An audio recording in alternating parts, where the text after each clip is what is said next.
All right. We gotta have an intro, dude. No, the intro we have is yeah, Really? yeah. It's literally that's the intro. It's yeah. There needs to be like a visual that we need to like make a visual of. I'll put some kind of visual that's up on there, but it's It needs to be like flying through space with like some rockets and shit. I don't know How do you draw? You literally just know what I mean? don't think The word. just don't You could even think just it say. like clouds. Could make it next- like a comic with. yeah, That's a good exactly. one. We gotta pay someone though. God damn it. So I know it's been a while since we did one of these. Well, Where are you in your journey of life? Jesus, man. Where are you in your journey? That's an interesting one. The journey for me is a journey of. I like what people. There's been conversation I've been having a lot, and it's a continuous journey of learning and growing. And that's where I am. I finished my master's degree, which is nice. Work is going well. I think when we last spoke, I had been in this apartment for like a couple months, and I'm starting to feel the change of that being a little bit more natural. Like it's now like you're owning the space. It's You're now, adulting more now. yeah, like you're almost like this is who you are now, as opposed to I'm trying to become someone. If that makes sense. Yeah. So that's the process I'm at the moment. But going forward, I guess that's why we're here. Is like, what's the path forward? What are the things we're thinking about? And what about you? Where are you at? I would say also something similar to that in a process of learning and growing. So, and process of learning by doing, I guess. That's Yeah. sort of Yeah, that makes sense. that's sort of I would say 2020 was a year of that was quite maybe theoretical Yeah. in the way that learning was practiced. And I would say 2021 was one that was learning by doing. So, and I think that it's a lot more valuable, and you learn like sort of these ancillary skills outside of just the actual,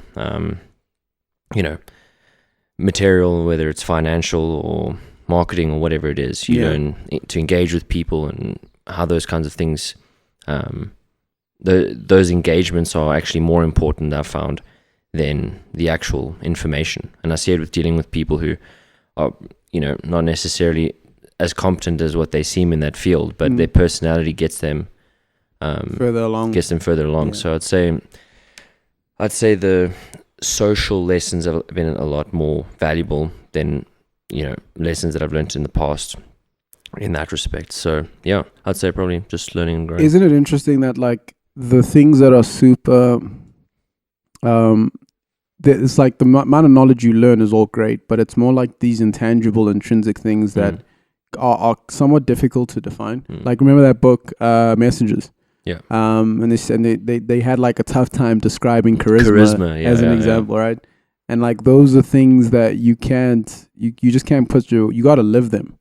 I think that's one of the things I've at least hadn't understood for a long time, is that sometimes I'm using time a lot here, but sometimes you have to actually go through the time. Like you've actually, that a lot of time has to pass in order You for you can't to buy that. yeah, you can't cheat it. Yeah. You can't like circumvent it or try to learn, or it's just like the path is going to take you X, and that's just the time. Like fucking deal with it. Yeah.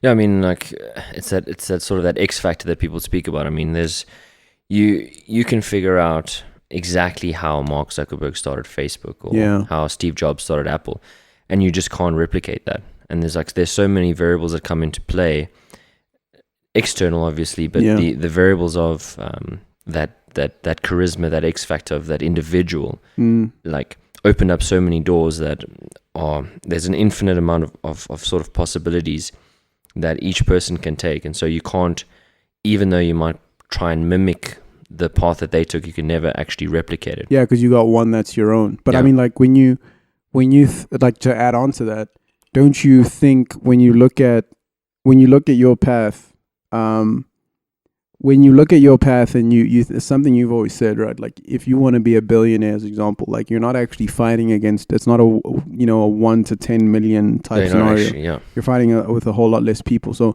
this book I'm reading, Psychology of Money, goes into like the details. Like they try to break down the chances of Bill Gates being who he was. So like he went to like Lakefield High School, and which was one of the first schools in America that had access to computers, right? And in that class there was only like 300 people. So he had actually like a 1 in 300 chance to be the person that had a lead on. And it's so the book basically talks about, one of the main themes of the book is that sometimes you're more a product of circumstance as a product to your own like competence. And it's like the key thing is once you identify your advantages, you just leverage them. So like another example was his mother, I think, was like on the board of like IBM. It was IBM, and so like they had a chat about like, you guys need operating systems. My son's been working with computers, and it's like all of those opportunities. People think like, oh, Bill Gates is really smart and all that stuff, but look, he is smart. Yes, Like let's not jump the gun and say he's a dumb guy that got rich. He's very smart. I mean, the guy read like the whole encyclopedia before he was 10 or some stupid. But there is an aspect of like there are things that are out of your control that sort of kind of dictate your sphere of influence, or the sphere of your maximum influence. It's a conversation we actually, when I was listening to the podcast we did previously, is like it's the same thing. Like we sort of conceded like there are paths that people can't take, or that they can take, but they're capped. Like if me and you decided we were going to be professional basketball players, chances are we're not going to play for the NBA. But so there is some kind of cap. So I think it's more and more you read these kind of books on patterns and understanding what it is and how you can be successful. And to your point that like there's different journeys, I think it's more about identifying the pattern within yourself that's going to make you personally successful the most, if that makes sense. So I came across like a Viking symbol. It's called Web of I don't know how you pronounce the last word. It's like WYRD. Okay. So however you, ooh, that's loud. Sorry. Is that too loud? Mine's very loud. Yo, getting better. Hello. Yeah, that's fine. And how am I? Yeah, you're fine. Okay, cool. So it's a Viking symbol, and it's actually now it's low. Sorry, I'm playing around with little. Keep going. It's actually, so the way that it's depicted, it's like 3 lines going horizontally and 3 lines going vertically. And so those lines are like represent past, present, and future. And can you hear me? Past, present, and future. And then essentially the saying goes like you weave the web. And so it's like the way that it works is it's like thanking the past for getting you here, then understanding why the present is the way it is because of the past, and then sort of an outlook on the future. And then so it's sort of a philosophy on sort of understanding why you are where you are, and then an outlook of the future that is positive. And I think it's like that ties into the whole conversation we've been having, which is like destiny versus your own doing. So it's like those guys, like a Bill Gates that we used as an example. It's like there are things that fell into his path that were out of his control, but they all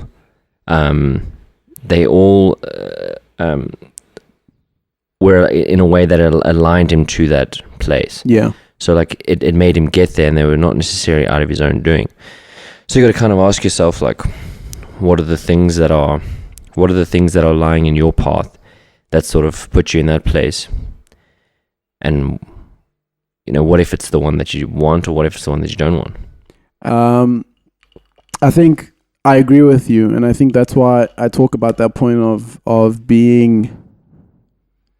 having to understand, like, because you can see, like, it's the thing Jordan Peterson was saying about, like, reading the Bible and, like, seeing those patterns and being able to understand those patterns in yourself, because it's like it's kind of like a story about you. It's like the archetypes. Exactly. So when you talk about that sort of linear, the 3-phase approach of the past, present, and the future, I think it's about understanding the patterns in that, and being happy with. I think the most sensical sense of self is the part where you get to look at that image and be happy with it, or at least somewhat content. Like, yeah. So something you said last week. What is something you said last week after you got back from the physio that he had pointed out? Oh yeah, he had the statement which was like, everyone has greatness in them. It's just, can they identify it? Yeah.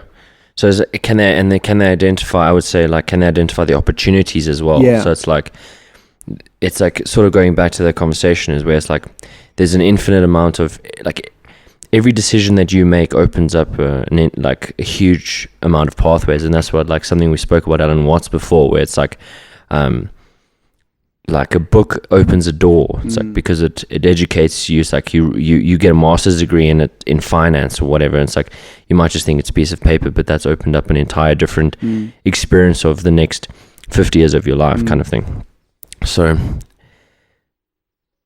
where was I going with this thing? Look, in my mind, like, I think the one point it's interesting, you said Alan Watts looked at books like doors, and then we had that video where Jordan Peterson said they look like portals. Yeah. It's essentially them saying the same thing. But so identifying that within yourself. Yes. Yeah, and then so identifying sort of the opportunities that are around you, and then combined with your own strengths, and see how you can capitalize on that. I think people will, I think some people will be unhappy with the path that they have, and that solely comes from, I think sometimes, I do think sometimes, like, the media fantasize or romanticizes people that are really successful. Like, you look at a guy like Elon Musk, right? Guy works like 90 hours or 80 hours a week. That's just not great. Yeah. By no stretch of the imagination is that healthy. Yeah. And so when you look at your own life, you've got to realize, like, if you're going to live the life that's most optimum, or that has the most output, you're going to have to do the thing that you deem as work a lot, and it's going to, at some point, it's going to have to get monotonous. It's going to be like you don't really want to do it. But because the path is it's a difficult path. That's why very few walk it. Mm-hmm.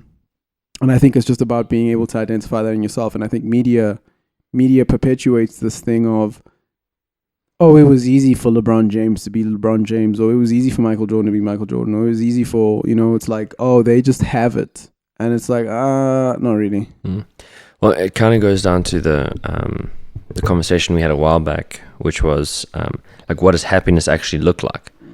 And it's like, it's not this whole, like, this joyous experience of jumping up and down and being ecstatic at all times. It's like, it often consists of doing things which are meaningful but difficult. So it's like your master's degree, for instance. It's like you feel happy and you feel satisfied that you did it, but there was never really a point where you were like jumping up and down with excitement. Yeah.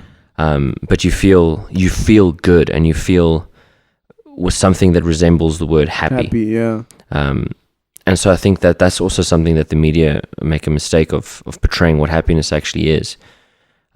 I'd say in one sense, and probably the other sense is like back to sort of what we were discussing about finding your own opportunities, is like the media fantasizes about people who made it on their own. Even like there's like an index where you can see like there's a ranking of like how wealthy billionaires were when they started before, or how wealthy their families were and whatever. It's like Bill Gates, because he came from a wealthier family, has got like a lower rating self-made rating. Yeah. And I think that's also like that perpetuates something that's not necessarily good, because I've had so many conversations with people like our age that are like, they don't necessarily want to go and work at their parents' company because they sort of see it as like a cheat code kind of thing. And it's like, well, you've been afforded with an opportunity that many people don't have, so why not take it? And it's like, there's this kind of rejection of that model, which I think makes people's lives unnecessarily more difficult. It's like life's hard on its own, right? Yeah, exactly. Make it more hard. It's like, it makes no sense. Once it's like your parents have a bunch of money, they want to give it to you so you can start a company, and you're like, no, I want to do it on my own. It's like, you dumb motherfucker. Yeah. Why would your parents have made all that wealth? Yeah, just so that they could. It's weird. It is weird. And I think that's why. But I also think I know I was a victim of this. When you're young, you're naive. You're naive and impressionable. So, when someone perpetuates a message that's, even if it's incorrect, as long as it looks appealing and they package it properly, you're gonna buy into the shit out of that. And I mean, the more I gain knowledge, the more I can look at my past self, and this is an interesting conversation to have. Like, do you look at your past self and are you upset? Are you disappointed in him in any way? No. So you look at 15-year-old or 10-year-old Devin and are like, all right, man, I'm happy with you. You're fine. No, I wish that he would have made different choices, because I would be sitting in a different place right now. Models, cocaine. Literally, yeah. Strippers of cocaine on a Wednesday. But I guess there's no point in. There's no. It isn't helpful to do that.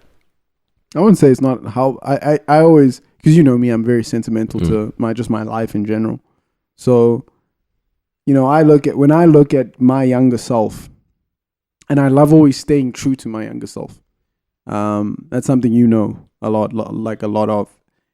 I always look at, the older I get and the more knowledge that like maybe demystifies previous beliefs that I have, it's difficult to let go. But I'm also like, man, I get why you had that. And I almost treat my younger self and the viewpoint of that as, I treat myself like an older brother. Like, I get why you did that. Don't worry, I've got you. I'm still going to make us successful because you got us here. And even if it was a difficult road and we could have done better, you did the best you could with what you had. And I'm not gonna judge it. I'm just gonna be like, all right, let's. You didn't know better, at least you were trying. That's the thing. Yeah. I guess like we have the benefit of being in a position of feeling somewhat satisfied or somewhat okay with where you are now. It's like you're not in a ditch on fucking heroin. Yeah. So like you don't have his past self to like really blame. And I think we've also been on this path of like trying for a long enough period of genuinely trying to better ourselves and educate ourselves and learn, and that you can't look back and say we fucked around. Yeah, like you. And even the version of you that did fuck around, that was just a kid. Yeah, like, and that's the thing. It's like you gotta like you look at him and you're like, yeah, you were only 15, man. You were trying to make rap songs so that you could fuck girls, know, or whatever it was. And for me, like, I like you're right. Like, there's part of me is like, I mean, I was like the other day, I was in that room just absolutely bawling because I was like, man, I should have so much more at this age. Like, I should have. I should be, 7 figures at least in the bank account. I should be, fucking models, all that stuff. And you sit back and you like, and that's why, like, again, you have that conversation with your past self, is to say, like, how can I reconcile with that person? And I think for me, at least, to your point, I'm not in a ditch. Yeah. I'm not in a fucking, I'm not in a ditch or, trying to stop being an addict or whatever the case may be. And I think that came from, and I realized this about myself, like, my motivation comes from going to dark places. Like even starting my job, I remember it was because I couldn't get my pro card, and I was just in my room bawling, and I was like, dude, you gotta get into shape. And for me, I look at that moment and I'm like, oh, that's one of those moments where I need to get to the next level and I need to make it urgent, because it's like you can't go on this way. It's like necessity as a motivation. Because you keep thinking, like, a thing that when we spoke about this last week is that, like, if you paint the picture 5 years from now and you look at your actions backwards, would you rather be the person that tried or the person that just like absolutely. It's like literally it's something that we used to say a while back, which is like, do you have anything better to do than to try and live your best? Like, might as well fucking swing for the fences, man. Yeah, it is. Look, man, it's tough. I don't think it's. I actually don't think I wouldn't advise it for most people, because you can do that and still fail. Sure, but at least you tried. Though. Yeah. And I think, like, I can understand why people get depressed. Like, I really can. Like, if you think you executed everything to your best of your abilities, and the world is just saying you're not good enough, it's like, man, that really sucks. Yeah. Like, that must really, really suck. So I get it, but I think people, I think in general, you've got to try to find, you just got to find your talent, you find your opportunity, and just double down on it. Throw the fucking the kitchen sink in it. And that's it's a difficult thing.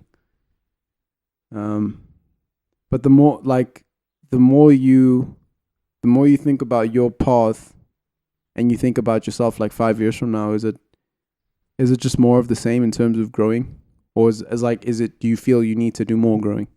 Do you need to do you need to increase the rate, or is there something that you're thinking needs more like urgency? Not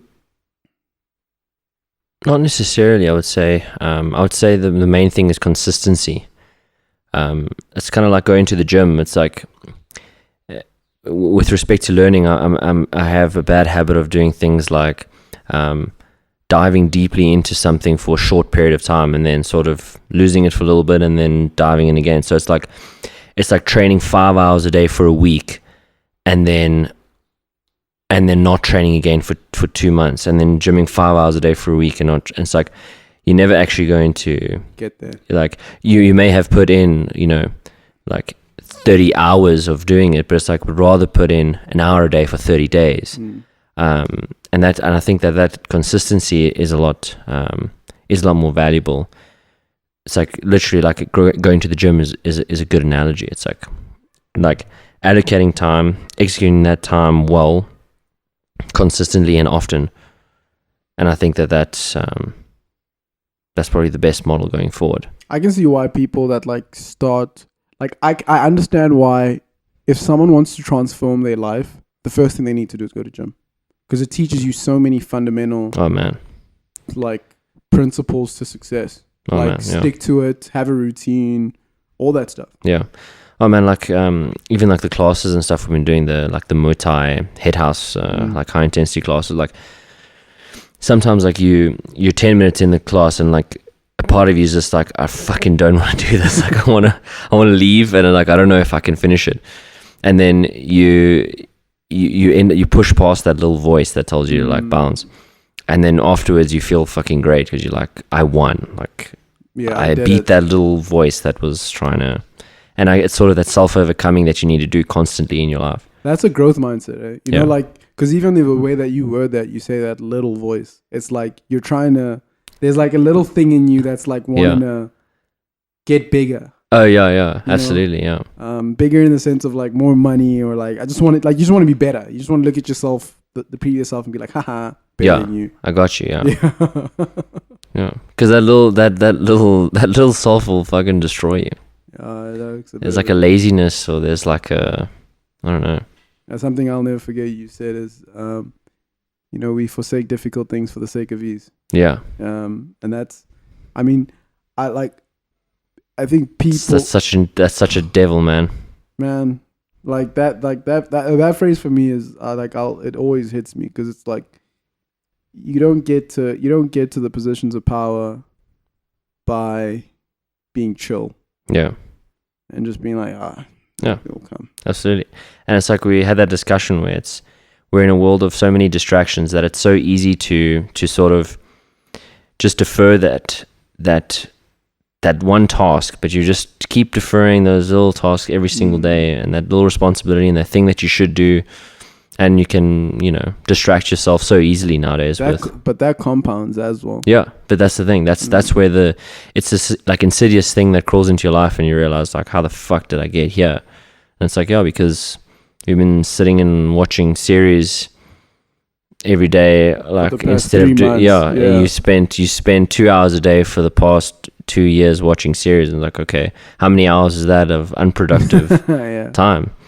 It's a lot. It's like incredulous amounts where you could, and I think that's what society has a problem with at the moment, is that we have so many people that are, I think society is weird in a couple of senses. Like, you have people that get success a lot more readily and a lot more easily now because of things like social media, and so like they perpetuate this message to the youth that it's super easy because they're the one of the 1% that like just fuck, it's just absolute shit show of luck, and then everyone's like, oh yeah, I can be that guy, I don't have to really work that hard.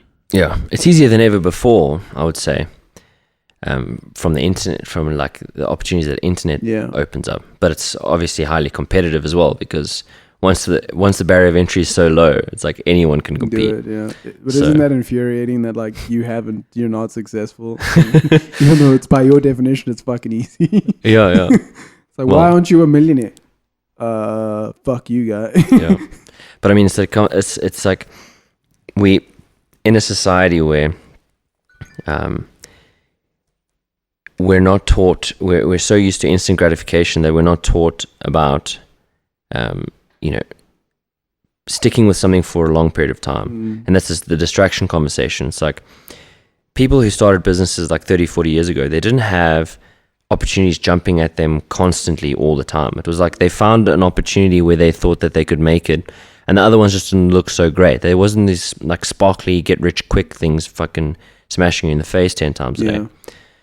And so I think that we're so distracted at the moment that we think, let me give this a shot. If it doesn't work, I'll try something else. And I think that that's the worst mentality. Oh yeah, like we keep bouncing around. Yeah, I guess that does make sense. It's like if you're going to a destination and you keep changing the route, it's like it's going to take you fucking long. I think what they're trying to do is they're aiming for the same destination. They're just maybe selecting different modes of transport. Yeah, well, they're just going different directions. It's like there's a one direction which you can take, but it's like it's almost like there's a way of getting there which like the car starts off really slow, so it feels like you're not going anywhere. So you get out of that car and then you get into another car that's fast, but that car's going in a different direction, or let's say it's going at 45 degrees to the place you want to go. Then you realize that after a while, then you get in another fast car and try and make that back, and by the time you get back, the slow car is actually ahead. Oh yeah. So it's like it's the old analogy. It's like chipping away at it. Like the old analogy of the turtle in the hare. yeah, pretty much. Yeah. Slow and steady wins the race. I think that's why like they're saying a lot of the question now a lot of the times is like, is that sort of old guard way of thinking useful? And I get your point in that. It's a point I share, at least, is that route it's the most assured route. It's like what you're gonna get if you take this route, as opposed if you bounce around. Like, I mean, I was talking to my cousin when we were at the Kruger on safari, and he was like, because he's about like 6 years younger than me, and he's like, yeah man, I really 6-7 years. He's like, yo man, I really respect you, and like you worked hard, and you've got all the stuff, and like I look up to you. And I'm like, okay, so why don't you go get a job? And he's like, no, I just feel that like I can, I can validate my own success in the world. And I'm like, the world has shown you that's not the case. It's proven that like you've started lots of things, and it's like that hasn't happened for you. So why don't you start a job? And then why don't you get a job? And his belief is that it's the belief that a lot of the youth have, is that like if they keep trying, they'll eventually get there. Well, I mean, the probability is higher, let's say.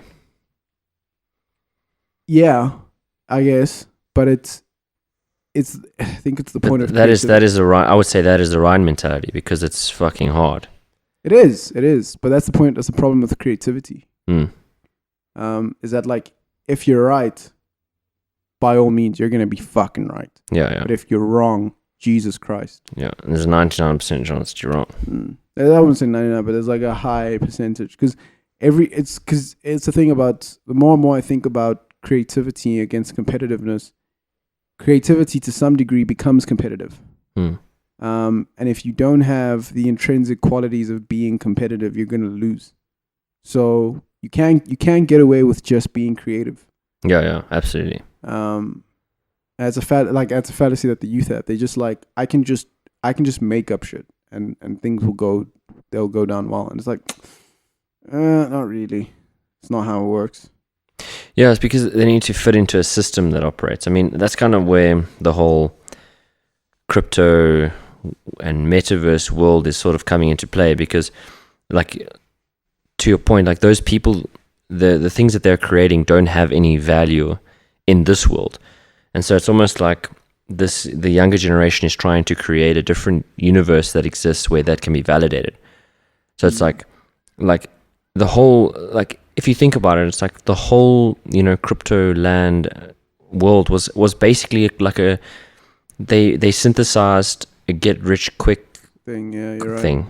Like, and they actually did it. Like I saw a picture. It's like, a millionaire in the 80s is like this guy walking down Wall Street. It's like a millionaire like in 2020, and it's like this 16-year-old kid sitting on his computer at home, like in his pajamas, and it's like, yeah, some guy, like, I read a post the other day where like some kid was, like, they asked him what he did, and he was like, I sold $700,000 worth of paintings on NFT today. And it's like, like, you can't even pay a fucking rent. Yeah. And this value you've created is arbitrary and in essence not real. And I think that's the thing with creativity, is that people just make it up. Yeah, I mean, like, any painting, whether it's real world or in NFTs, the value is somewhat arbitrary. Yeah, it is. So I mean, like, okay, there are obviously elements to real world paintings that makes it more valuable, like its age or its and those kinds of things that can't be replicated. But in one way, it's like, why did we all decide that the Mona Lisa is worth this much? That's an interesting conversation to have. It's a very interesting conversation to have. Yeah, why did we actually make that decision? It's not a particularly amazing painting when you look at it. It's got nuances. It's small, but it's got a ton of nuances. Sure. But I mean, I guess it had the benefit of being old, so it was like maybe ahead of its time. Yeah, it's like, but like, there's not necessarily, at least from what I know, like, skill within that is worth the hype. But it transcends, and this is the thing I have about. That's why, like, remember that conversation we had about universality? Yes, yeah. Like, I've always believed that there are certain pieces of art that transcend time. They transcend, like, they transcend eternity. Like, it's bigger than us, and when we see it, we get connected to that feeling of bigger than us. Because, like, I've never been to the Louvre and I've never seen the Mona Lisa, but I've seen great views, and the moment I see it, I'm like, yep, that makes sense. Like, we've both been to Lion's Head. Yeah. And when you get up there, it's like, wow, yeah. Yeah, like, you step for a moment and you're like, Jesus Christ, this is amazing. Yeah. And for me, I think there are, so going back down to paintings, I think there are artworks that are semi-fundamental to humans. So it's like an archetypal artwork. Yes. Like, it's an archetype that manifests itself in art. Yeah. Interesting. That makes a lot of sense. And it's like if you think about, I think the biblical artworks get that right. Another one I was going to use was that painting, the Sistine Chapel. Yeah. At the cathedral, like that's another one of those things where you're just like, holy crap! Like it feels. Look, when you see it, you're just like, this is bigger than just a painting. It represents so much more than just. And I don't know. Like I think that's why I do think there's some kind of central archetype that we all can, or a vast majority of human society can resonate with when it comes to art. Pieces of music that are pieces of music, art as an example. So I think so going back to what we were talking about is like, how do we develop arbitrary, how do we just make up value and assign value to things? I guess it's sort of like back to what we've been saying for a while, like the Pareto distribution. It sort of exists as a natural law amongst all things, whether it's digital art or real art. It's like there's a natural consequence. There's a sort of a natural way that those things play out, that like certain pieces of whatever it is, art, music, will take most of the attention. Or that's interesting. And why that is, I don't think that. I think momentum. I think. You think it's momentum? Momentum is one of them, I'd say. I would be humble enough to say I don't know. I think it's one of those things that just. But what do you think would be the characteristics of that? So we say there's some archetypal thing about it, but what is that archetypal thing? I think it just manifests itself the way it manifests itself. I don't think you can. I don't think you can I don't think you manufacture it. It just happens. And when it, like, I think it's one of those things when, if you're making it, part of you doesn't even know that you're making something great. Like, you're a conduit. Like, this thing is speaking through you. It's not you. And I think that's the problem society gets wrong with artists, is like, we attribute, like, that's Da Vinci. It's like, no, that's an entity that's much bigger than Da Vinci painting the Mona Lisa. Because if, like, something as fundamental as, like, if you think about it in a chronological manner, like, do you understand we created language, and the fact that we created language from nothing, and then the language in itself described its parts. Yeah. Like it said, like, I am the brain. Yes. I am that is an arm. I am language. Yes, I am language. I am knee. I am this. And it's like, that is a thing that is not, that's so much bigger than just you. Than just text, or So it's like, the concept of that is immense. it's massive. Yeah. It's huge. So it's like there's things that like manifest themselves in a way, and sure, you can be the thing that translates the text down, but it's not you. It's something way more bigger than you, and how that manifests itself to be widely consumed. I don't think that's something you can. I don't think you have any conscious effort of being able to do that, or conscious of an understanding of what it is. I think you just do it, and you literally stumble on it, and you're like, oh well, this is it. It's a big idea. That's interesting. It's a big idea. Yeah, I mean, like, going back to your language analogy, it's like the Jordan Peterson speaking about the books, and like the book, like the words in the books are the words like uttered by your ancestors that created the society that you sort of live in. So it's like, it's much more than just a book. Yes, it's bigger than you. Yeah, even like the chapel or the building or any type of building that you look at is like a manifestation of something. It's like a thought that became an actual thing. It's like somebody created something that is now stands outside of them and outlive themselves. Yes.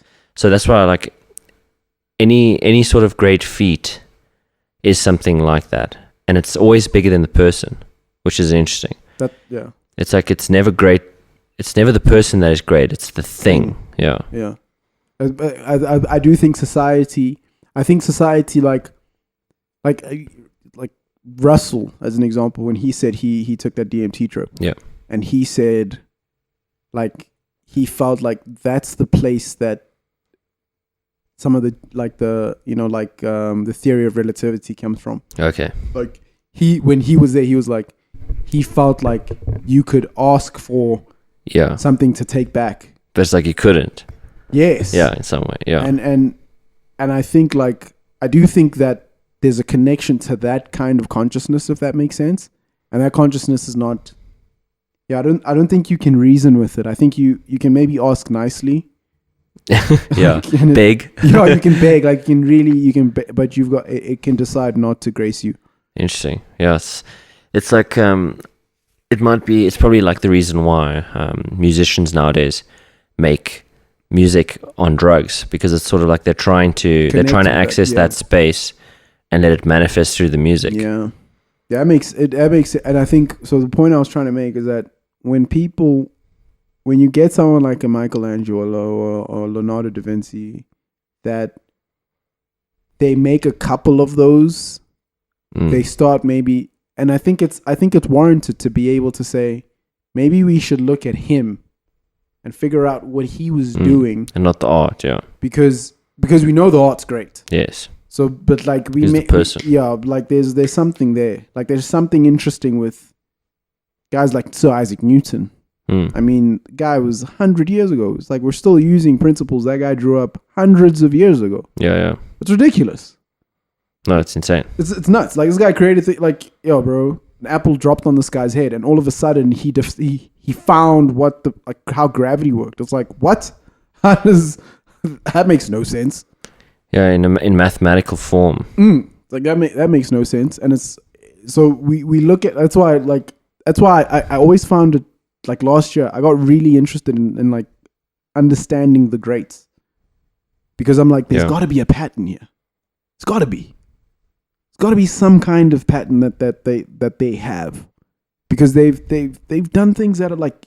Another book I want to read is Einstein's autobiography. Okay. Do you have anything that resembles a pattern? The closest thing I can is back to what we were saying. They identify. To be honest, what I've seen is that they identify an opportunity they have, and then to your point, they just double down. They just push it to its absolute nth extent. And then what happens is that like they because they're just working and just producing things, like they're not actually.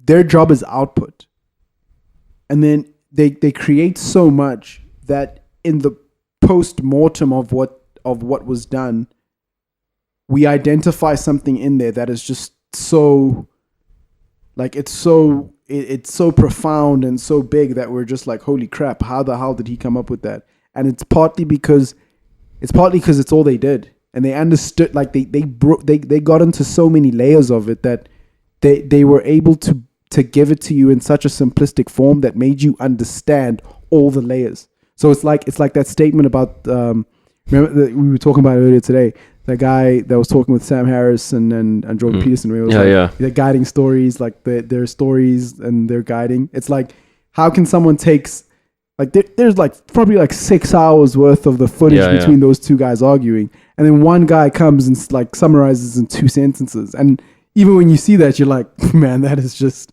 that is gold. Who wrote the letter? I think he wrote a letter to Winston Churchill. I can't remember. But he said, like, I'm sorry that this letter is so lengthy. I didn't have enough time to write you a short letter. I like it. I like it. Because it's just to simplify something is actually more complex. It is. It's far more complex, and it's like to simplify. I think that's why to simplify art, because art has so like you can see something and it has so many layers, man. Yeah, man, and like I'd say, like just sort of thinking,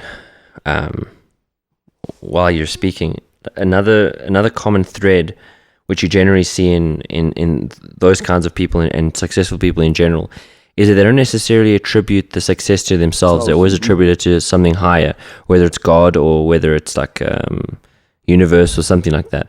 And it's strange that that's a really, really common thread, like especially living in a world of like of narcissists, you know what I mean? Who would love to take all the credit. Narcissistic law of attraction, like I created this. It's like a lot of them just take a step back. They're always like, I didn't actually, I can't take all the credit for the shit. It's like if someone had to tell me to do this again, I would not know how, because it's semi-fluke. Yeah, it's like the universe just sort of fed it to them. I think even fed is not the right word. I think it just happens, man. I think it's because I'm the problem I had when I was reading all those like historical texts, Immanuel Kant and all those guys. I had to do my dissertation, so I had to stop and like, okay, cool. I've got to now read academic literature to support the theories there. But I really want to go back because that stuff's it's eternal. If that makes sense. Absolutely. And it's an interesting question that I asked you, Cher, the other day is like, how is your relationship with eternity? Because you know it. Like if you see something, you're a visual person, so it's better for you to say, if you see something, you can feel like this is not just this. Oh yeah. Like it's connected to something a hell of a lot bigger than what it is and what I am, and I'm just witnessing it. Like it's like you almost get to see a picture of eternity. Mm-mm. Yeah, an expression of something. Like yeah, it's interesting. And it's interesting in all the forms in which that comes as well. I mean, like, it's almost like it started off with text and then manifested into more physical things, and then into sound, and that's the most base. I think that's the most base that it was, because I mean, if you think about how we evolved, how do you capture it? Like the first thing is caveman drawings. Yeah. So it's like, but I also think a big thing, and I credit this to Jordan Peterson a lot. Stories. Oh yeah, sure. It's like the most. I mean, even when you were a kid, when you were sitting around with your friends, you tell stories, and stories are the thing that I think that's actually the first representation of it. And then we took the stories and we translated them into text, and then from text we started making like abstractions of it. So we started maybe creating paintings. We started creating music that's associated with it. Yeah, it's interesting. I mean, that sort of ties into the conversation we were having earlier about how text has created like the society around you. And if you think about it, like stories is where the hero was created, or where the villain was created. And it's almost like societies developed, or let's say civilizations created the world that they wanted through embedding stories within their culture. Yes, yeah, implicitly, and people will start living that out. Yes. So it's almost like that form of art is something that it's intrinsic to your life. It's like in its base form just looks like a painting, or it just looks like a story, but the way that it actually manifests itself is actually way deeper than that actual thing. It's like what does that building inspire, or what does that story inspire that affects, like, that cascades into everything around it? Yeah, I mean that's why I get so annoyed about people dismissing past views. History, yeah. Yeah, dismissing history, or like dismissing even the concept of God, is because it's like you don't understand that this governs the way that you live. Yeah. It's written in law. It's written in, like, if you take away all those structures, there's going to be absolute chaos. And for some reason, you think that's okay. Yeah, you want to break that down and rebuild it. Yeah. It's like, that makes no sense. It's like, we've done this for millennia, and you're now thinking you're so wise that you've inherently inherited all of these things. Like, you just have it intuitively, and you can go on without the need of those stories. Yeah, man. Like, I mean, if you read a bunch of the stuff that Plato came up with, it doesn't seem that profound in today's society. Like, when you read it, it's like, it's not actually that great. But back in the day, that was like really profound. It's like, but what makes it so profound is that he came up with that so long ago, and it's so well known that it's so embedded in our society as it is that we don't even recognize it as something that's that great. It's obvious. Kind of thing. Yeah. It's like, we know Plato, but like, if you read a couple of his quotes, it's like, I mean, like, this is sort of kind of what my mom told me when I was growing up. You know what I mean? And that's real. That's real art. That's the real X factor. It's like that. It's so powerful that it is now. It transcends. It is now in society. Yeah, it's in your life. Yeah, you live it out. Like, yeah. That's, for me, that's the most when I talk about like a feeling of eternal, like in my music, sometimes I'll get that. Like when I made Lightwork, that was the feeling that guided me. That's like everlasting. Like it's just like, even like when I hear it, I just want to cry because it's so beautiful. I'm just like, good grief, man. How did like I hear songs on Lightwork and I'm like, I don't even like when I was looking at the projects for I'm On the other day. I was like, how the hell did I make this? Yeah. I was like, well, how did you decide to reverse that pattern and then put the? It's like, what? This is nuts. Yeah, it's inspiration. And it is. It's like we keep. So what do you think it is? It's like you create something that is bigger than yourself.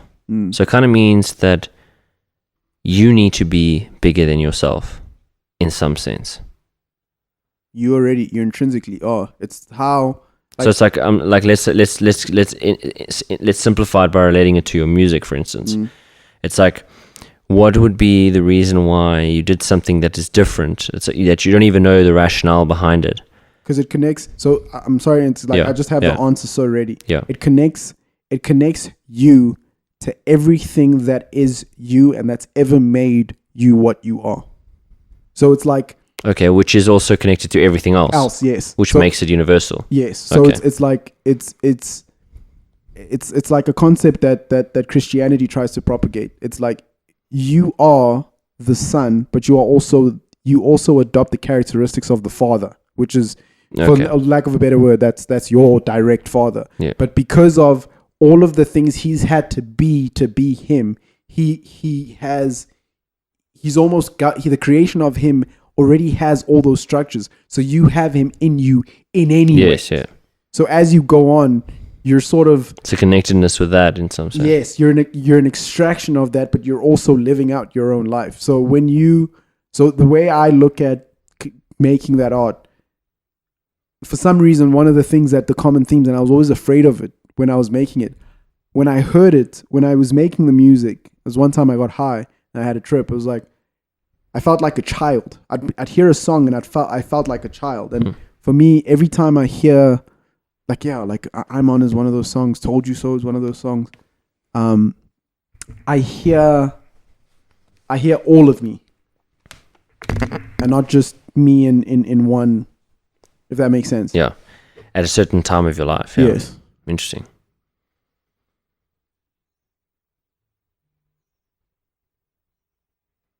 I can see you still percolating on a thought. I'm reflecting on it. Playing with the idea, because it's an interesting one, because you sort of, someone who is sort of intentional.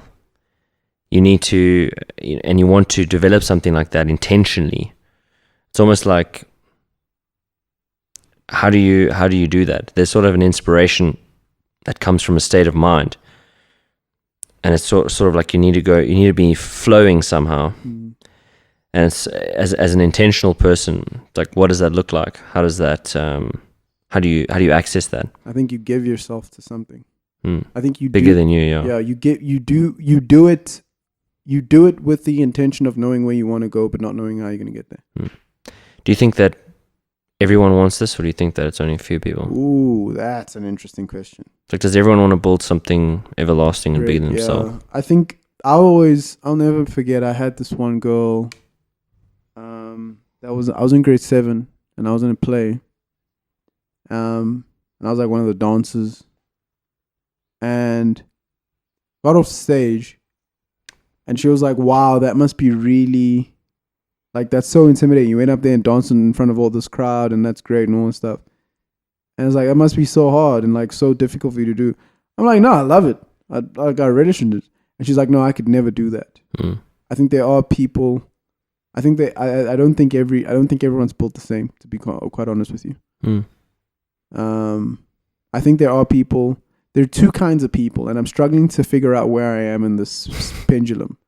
I'm a person that can recognize it, and I'm a person, I think, that wants to do it. And do it so that everyone knows that I did it. But I don't know if I'm just a person. At the moment, it seems as if I'm just a person that can recognize it, because a lot of us actually can. A lot of us can intrinsically recognize it, but we may not know how to create it. And I think I've always wanted to be someone that can create. Yes, absolutely. It's like, do you want to watch Tiger Woods or be Tiger Woods? Yes, or it's like, do you want to, yeah. And there's a lot of, and I think I wouldn't say easier is the right word, but I think there is an element of sometimes being the viewer is better than being the performer, because being the performer is really, really hard. Yeah. It's like, piano is probably a good example of it. It's like being able to play a beautiful piece of music versus being able to listen to. Yeah. It's two very different experiences, but equally as beautiful in some sense. I would say because we spoke about this like literally a year ago. Yeah. So like when you're playing it, you're not focused on how it sounds. You're focused on like actually hitting the notes. And it sucks. Like it when you're in it, it sucks to be but everyone else who gets to listen to it, because they're observing it, they get to do what you couldn't do. And there's almost a beauty in that in itself that you never... The sacrifice you pay almost. Yes. Or, yeah, something like that. And it's like, I've had, like, for me, I've always, the more I do it, the more I'm like, do I want to be someone do I want to be the player, or do I want to watch it? Because you can appreciate it when you watch it. But when you're doing it, it's like you don't actually get to appreciate what you're doing. That sucks. Yeah. That sucks. It really sucks. Yeah. It's almost like a necessary price that needs to be paid. It's a cost. Or bared by the creator. Yes. But the creator gets all the benefits of it. I wouldn't say it's a benefit. I think it's just like, that's why sometimes... Gets the benefits of being great. Even that is such a arbitrary thing. That's why like a lot of people, when you hear them talk about like successful people, they're like, I wouldn't want to do that. I wouldn't sacrifice what he has to sacrifice to be that person. Yeah, sure. And you kind of understand why. So do you think that comes from like how, like I've been having this conversation with Danny like quite a lot, and we've been playing with the idea, which is like a nature versus nurture kind of thing. Where do you think that comes into play with those kinds of mentalities? Both. It's like it's the whole Bill Gates thing. Like, sure, he's the person that got into that environment, but he had to buckle down. It's just an alignment of the stars that was fortunate that he had both. Yeah, but it's like he had to buckle down in order to get there. It's like sure. Anyone could have been given that, but he really had to. And I guess that's choosing your destiny. Yes. Yeah. Okay. And it's the choosing part that makes you. So it's like the environment is what presents the opportunity to you, and sort of the way that you've been raised is the way that you identify whether or not to go forward, to take it or not. Yes, yeah. I think that feels intuitively, that feels like the most correct thing. And I don't think that's why, like, I don't think the more I live life, the more I'm like, I actually would not wish to be someone else. Yes. Because I don't know the hells he has to deal with. Not even that, man. It's just like if we used to, like, you know, fantasize about being someone else when we were younger, but you didn't understand the consequences of like no longer being you. Yeah. As well. Yeah. And I think if you have if you're bold enough to believe that you could be something, then you want to be you. Yeah. And you like, and it's like, it's almost like you want to be the you that has to sacrifice and suffer to get there. It's like you don't want to just all of a sudden snap your fingers and be the you that's made it all. Yeah. It's like you kind of want to be the you that has to travel. That has to actually be the formidable person that fucking does whatever it takes to do it. And that's kind of part of the satisfaction of getting it. Yeah, the journey is the destination. Yeah, right? yeah. But it's like that whole value structure diminishes as soon as you get it for nothing. Yes, like then I do agree with that. I think that's why. I think that's partly why it's kind of like we were talking about that pattern before. I think all of those stories about success, they're very unique to the individual. Yeah. Like no one can, like, even in your life, there's a version of yourself that no one can get to accept you even if they were put in your path. It's Yes. like you're the only person who yeah. can actually ascend there. Yes, because the uniqueness of your exact experience. Yes, exactly. Yeah. And you've got to I wouldn't say identify, but you've got to walk that path, and it's not a See where it goes. yeah, it's the story of Christ, man. It's a suffering story. It's hard. Yeah. Like it's brutal, and the more like I completely understand the allure of, and I'm not downplaying anyone that lives a life where they have 3 kids and a family and they get married and like I'm not downplaying that at all, but I can see like the allure behind it. Oh yeah, see the allure. It's a sacrifice to not do it. Yeah, but and then you still get to somewhat enjoy or be connected to that sense of eternity because everyone else is doing the difficult work. It's like leave the pro golfers to the pro golfers. Oh yeah, sure. You get to have a taste of it, but you never get to really experience it. You get to witness it. Yeah. Like, ooh, okay, yeah, that must be really difficult. It's like, yeah, no, those works. And you can, because you can see it. You're like, yeah, they practice like 8 hours a day, this, that. Musicians like, yeah, he like records until like this guy's heavy. And it's like, yeah, it's unique. But can you identify that uniqueness in yourself? And then do you have the guts to say, I'm gonna push this as far as I can? Yeah. I mean, it also depends on like your driving force as well. I mean, I'm not sure if you listened to that podcast with Elon Musk. I did. I couldn't finish it though. Oh. Yeah, I couldn't finish it. I got up to about an hour in. Okay. But I mean, like they were asking him about, and they were sort of hinting at Richard Branson, but they're like, why are you not sitting on a beach, drinking mojitos? Fucking models. Yeah, and like kite surfing with naked models on your back. And I mean, like, and it just doesn't interest him at all. And it's like, it's unique to his. Yeah, it's reality. Unique to his thing. Yeah, it's like, and Richard Branson is often seen as like the image of success, and he's worth like $3 billion, and Elon Musk worth 300 billion. 100 times richer than you. Yeah, and it's just like, yeah, man, you can do that. Yeah, so there's a driving force that, like, what's the driving force that would? Yeah, Richard Branson is a unique.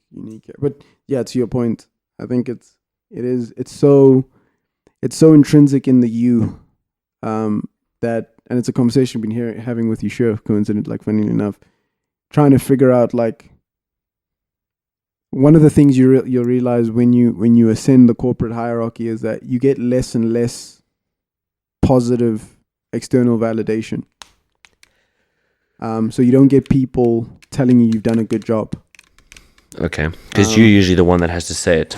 Because you're now saying it to other people. Yeah. So his question is like, and part of the reason why that happens, I guess, is because when you're a young employee or at the bottom of the hierarchy, you have to be able to understand what behavior is optimal and what behavior is not. So people will have to give you that feedback so that you can understand that, okay, I need to do more of this. It's almost an understanding that everyone has, like, intuitively, and that they need to direct you. Yes, exactly. And then as you go up, there's less of that noise. Because you set that. Yes, but then his question is like, how do you know that you're doing a good job? Because you're no longer the person you're no longer getting any external feedback. And I guess it's, yeah. So continue. The point I was trying to make is that, back to the initial point we were saying, is that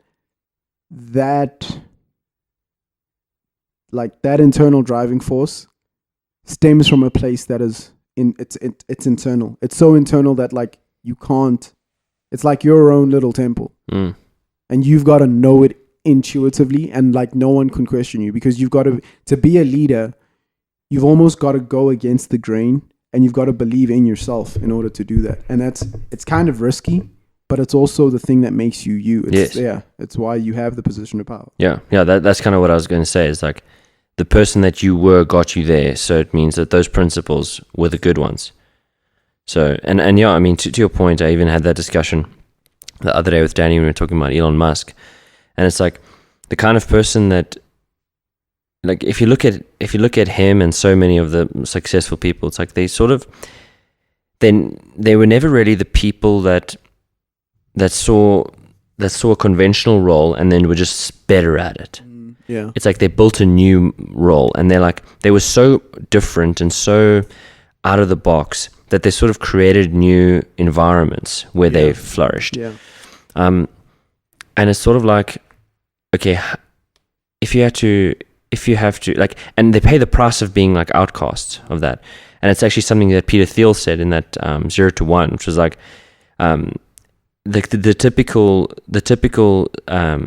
Silicon Valley billionaire is like this geek with, like Asperger's, because like if any rational person like had an idea that made those guys billions, like they would have gotten convinced out of it by the people around them that say, like, I don't think people want to rent out their room in their house. That's a bad idea. It's like, yeah, but the crazy guy that created Airbnb is like a billionaire. You know what I mean? Yeah.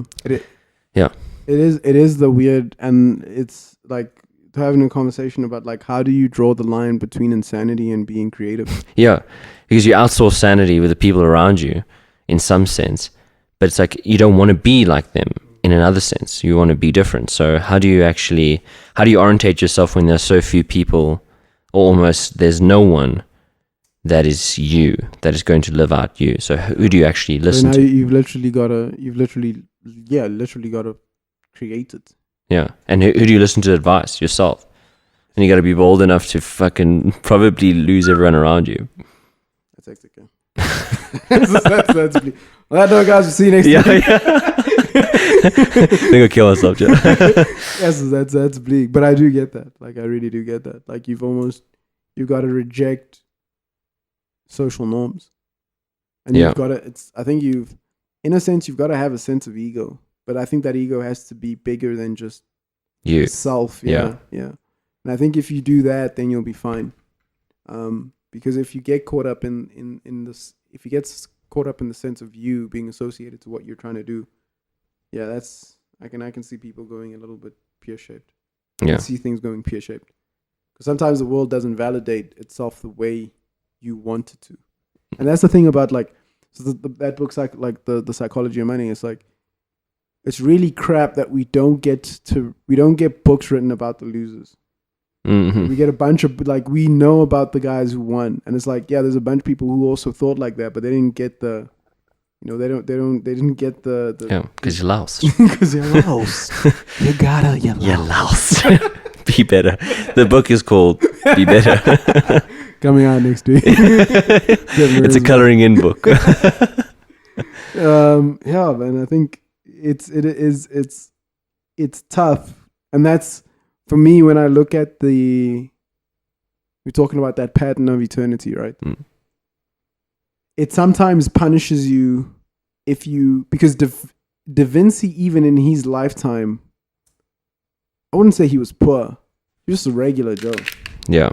I mean, it would suck to live a life like Vincent van Gogh. Oh yeah, absolutely. Like, that must be really fucking shit. Yeah, guy never lived long enough to see his... I never sold a painting. Yeah. Imagine you go through your whole life, let's say, selling one painting, and then like hundreds of years later, people are like, yo, you were the deepest guy. Yeah. There's a museum's named after you. Galleries. That's such a pain, man. Like, I actually went to his, one of his museums I think it was in Amsterdam. Flouse on him. Eh? Flouse on him. Flex on him. Let them know. Let them bitches know. Yeah, when I flew on the private jet too. Let it rain. When I got out of my Lamborghini, I locked my knee and I was like... and like, he ran out of paper, so he would paint on both sides of the canvas. Oh, wow. But like, often what he would do is like, he'd paint on one side and then he would flip it over, like from the bottom up. Yeah. So his paintings will hang. He's like, a lot of his paintings hung, and the one side was upside down and the other side was straight up. It was like, holy shit. Hectic. Yeah. Yeah, because he couldn't afford paper, bro. Yeah. Fuck. No, that's like. That's why that shit sucks. That's hectic, bro. I'm not in for that laugh, bro. I'm not in for you dying and then they find your album on your computer and then you're... that was heavy. That albums with... I'm not into that, no, bro. Dude. I want to live it. Yo, dude, I'm trying to be in the strippers and the cocaine, bro. Vegas. I'm trying to trying to bathe in champagne with multiple gorgeous women, bro. I'm not trying to cut my hair. It's good for the skin, apparently. Yeah. I'm not trying to cut my hair or cut my ear, dude. I'm not. No. Oh, I want that, and that's the problem with creativity. So do you think you need to be a little bit more outside of the box? Me? I'm just saying. I mean, based on the conversation we just had. Yeah. Like, do you think that you are crazy, if you want to call it that, enough to stand out? It is. I mean, I've actually been tinkering with songs you haven't heard, where the betrayal.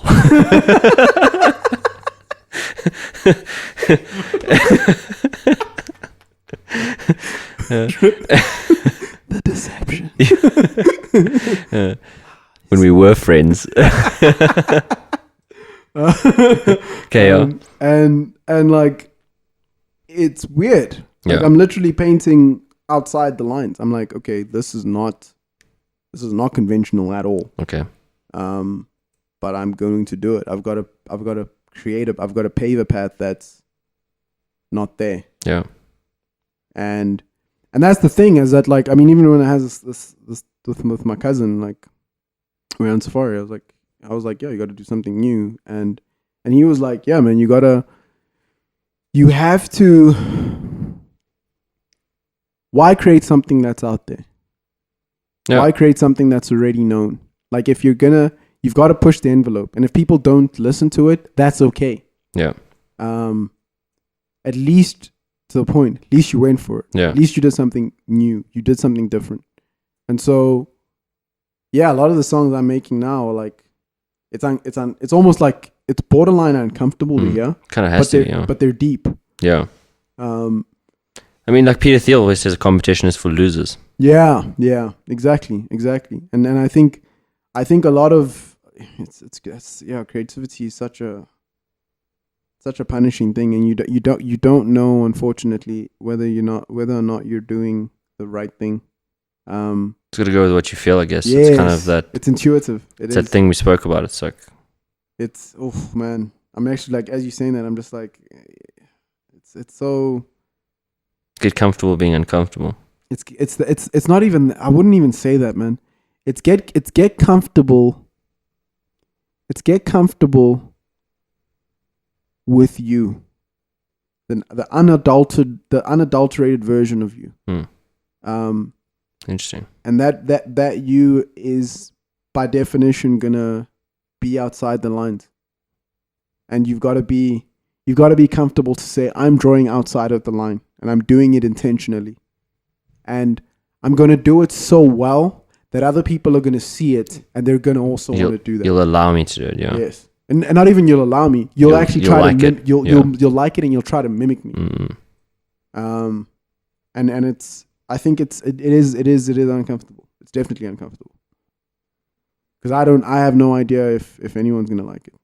No idea. Well, might as well. Might as well go for bust. Because you only get one of these. Yeah. And you don't want to go like, oh man, I should have done that. Should have played with that. It's like you're playing safe. Yeah. No one got the goal by playing safe. It's kind of like that spotting the opportunity thing. It's like you're in a position where you have a unique opportunity where you can distribute the stuff, and you have the ability to spot a gap. So take the opportunity. Yeah. I mean, it's like I was listening to a podcast where they're talking about the company Dell. Yeah. So it was AT&T actually. It was AT&T. AT&T, they had the technology for mobile phones like long before anyone else did. Yeah. And like they were a really big company already at that stage. And like they presented the concept down to it was in 1990 something. And they like presented it to the board, and they were like, they expect that 1 million people around the world will have one of these devices by the year 2000, and it's $1,000 a year, so it's $1 billion industry. Yeah. And they were just like, it's a bit too small for them. Like they were so big already. It was like, it wasn't really worth it. Like $1 billion over the next couple of years was not really what they wanted to focus on. And like they were the first people to have the technology for the mobile phone, and they just never did it because it just wasn't. They didn't recognize. They just didn't see the opportunity. So. Yeah. So. Yeah. No, you gotta. Hey, bro, it's not a. I think also you say this before, like by definition, if you're willing to do it, because you know that it's not a road people are willing to take. So the fact that you're doing it means that you're unique. You're the only. You're by the virtue of that. Yeah. The only person who should be doing it because there's one you type thing. Yeah. Then you're noticeable. Yeah, you gotta try, and if you fail, you're lost. Suicide. Suicide pack, baby. OD on DMT, baby. Yeah. Hey man, let's do this all. Let's take it from the top. Yeah. I'll be riding a unicorn all the way to hell, bro. No. But yeah, that's it's an interesting proposition. But should we call it? This was fun. This was good. This was fun. Did you take away anything? I did. I feel like the whole thing of like the brain naming itself blew your mind. Like yeah, that was a good one. Like a whole language thing, you're like, yes. The language one. There was a moment where I realized that how deep that actually was. Like, holy shit! I saw it in your eyes. You were like, Jesus Christ. It's almost like language is something that is almost not human. That it's its own thing. It's its own thing. Yes, yeah. It's like it. Yeah. And that's the thing. It's like a human creation that became bigger than humans, or it's like it's not. It's like it's almost like the thought that came to me was like it is not even a human creation. It's like something we discovered that was already there. Yes. And it spoke itself through us. It's something we do that is not actually ours. Yeah, it's like godly. It's literally like yes. And it's fascinating. That's why I love hearing like whenever because Jordan goes deep. Yeah, he's so good. He goes deep, and like he'll talk about like those things that govern you that are bigger than you. And he's like those like you don't understand. It's like there is something in you that's older than you. That's why he often looks so rattled because he understands the fucking depth of the shit that's coming out of his mouth, and he's just like, you guys don't even understand the layers to what I'm saying. He's like, bro, and when I was listening to his series, his biblical series, like I'll never forget that. He was like, there are things in you that you don't even understand. Yeah, there are things in you that govern you that you don't know about, and they are there. It's like, what do you mean? It's like you're not just you, bro. That's when you raged at someone in the crowd. I remember that. Yeah. It's like you're not just you. You are a subset of a bunch of things that manifest themselves out to be you, but you're not that. Yeah. And you just like, wait a minute. Many versions of that. Oh, dude, when you spoke about something like, he was like the emotion fear. The emotion fear is older than what you are. You've been on the planet for 20 years, right? It's like your ancestors have been along for far longer periods. They developed fear. That's ingrained, that's indoctrinated in your DNA. And therefore that thing, even though you don't think it controls you, it makes a shit ton of your decisions. Yeah. You don't even know about. And it's not you. Yeah. And I love that. And it's like, oh man, the thing, eternity, like the conversation about eternity. And the depth of that, the depth of language. I mean, I remember when we had a conversation with Russell about accents as well, how those things play out. Like how Americans sound differently, and like accents by themselves actually shape you differently as a person. But yeah, my friend, this was it was swell. We'll expand on these things next week. Hopefully. To be a bit more prepared. Hopefully. This was a good one though. It was. I appreciate you. Appreciate. Deuce.